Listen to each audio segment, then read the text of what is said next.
sizleri dil çiğneyen yerini yırlayman hadi sizge.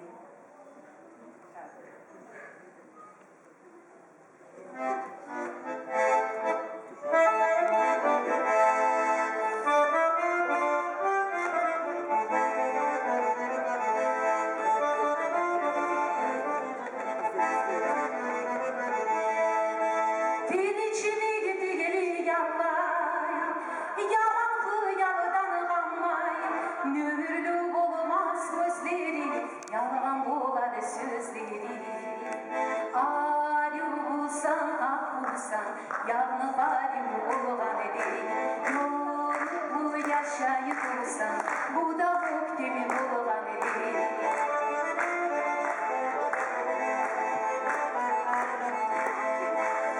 Erin olmayı boş bulsan, yaşam yaktan hoş bulsan, eğer kişi ona gelirse, onu dil çivileri böylesi, adamını yürüdüğü gibiler, haber yürüdüğü ay, süt gibi yapı sana, seni kara boyar.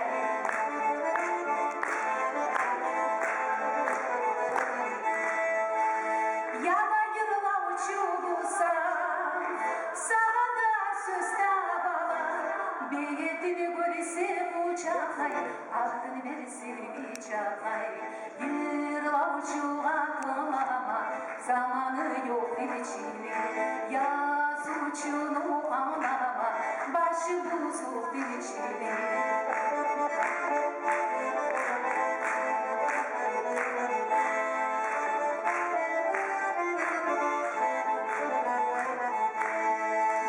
Ya da biri uğulesi, canın yandığı gibi gelirse, bulunduk bolup geleleri, şimdi kumur söyleyelim, adaşa yıla buna, benim yürümağan edilir, ya da bu saç açları, neye yürümağan edilir.